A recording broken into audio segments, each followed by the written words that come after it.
Pur County ma Homabay dwani mondo rowere umak motegno chenro mag pur kod pith ka gitiyo gi yor lony manyasani ka giwacho ni sekta no nyalo mana bedo gi teko kendo kaunti no bedo gi chiemo ma oromo to bana ka onywand rawere chenro mag pur kaka yono ni rawere obedo gi lony e chenro mar pur riwruoge ma ok mag piny owacho sekta mar pur koro tiyo machiegni gi migawo mar pur e kaunti ma Homabay ma tiego rawere mondo mi gibed kod lony e weche mag pur.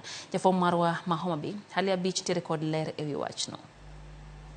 Sekta mar pur en sekta maduong' makonyo ting'o malo chumi mar kor gwenge kendo kaunti ma Homabay en achiel kuom kauntis mane kod lope mamiyo mane kod teko mar nyago kothe kod olembe ma opogore maka jopur otiyogo maber to nyalo miyo kaunti bedo gi teko mar golo chiemo moromo ne jopiny ma gichwe giusi e kauntis mamoko. Jalony e sekta mar pur wacho ni ma nyalo chopo mana kare ka rowere kaunti ni oloko pachgi kendo donjo chenro mar pur kod pith e yor lony manyasani. Riwruok mok mar piny owacho ma ong'ere ni Practical Action ka omakore gi migawo mar pur e kaunti ni kod migepe mamoko koro tiego rowere yore mag pur mar jiwo yutogi kod bende konyogi e chiwo thuolo mag tije. The more focus here today is to showcase technologies ma joma yudhe mantie agriculture osebedo ka tiyo godo mondo gitim godo pur masani, pur molony mok tiyo godo gi chemicals.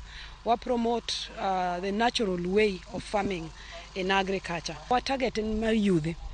Ndalo mang'eny iyudo ka youths kosetieko skul obed form 4 obed ni osetimo college iyudo ka koro moko osesomo to tich onge to an wawacho ni tich nitie ang'owa e pur kaka ohala. Omiyo Practical Action ka watimo gimiluongo ni partnership. Wa partner gi different people mondo wa support young people in agriculture. Moko kuom chenro mag pur kod pith ma migepego eko sani koro chiwo tiegruok ne rowere oting'o pur mag alode kod kothe mamoko, pith mag gwen ka bende gikonyogi e medo ndhadhu gigo ma gisegolo e puothe mondo yuto margi omedre. Joma tindo gi once watimo gimiluongo ni sensitization and awareness kendo wa encourage gi kwatero gi nyaka e puothe moko mar yudhe matimo maber moko osenyo nyaka gari kokalo kuom ang'owa yo mar pur. Omiyo watero gi kuonde gi mondo ging'e ni pur mar ohala ni ok en mar ng'amutimo retire. Konyo jopur manitie in cooperatives gibiro together to form cooperatives mondo wakonyogi through trainings. Wa train gi on value chains mopogore opogore. Wantie gi dairy farming gi horticulture. Bad migawo mar pur e sirikand kaunti ma Homabay wacho ni dwaro margi maduong' ma gin go en neno ni kaunti obedo kod chiemo moromo e yor pur kod pith kokalo jiwo rowere mondo okaw pur kod pith kaka tije mamoko.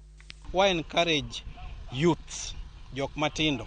Wadwaro golo perception ni pur en gir jodongo, pur en gir jok ma oseti. Wadwaro ni joma tindo bende okaw pur kohala. Kata ka in ng'at mosomo manigi degree kata diploma ne kata form 4. Wadwaro ni we ng'iyo pur ka gima ochuni godo. Wadwaro ni joma tindo ochak ng'iyo pur kaka ohala.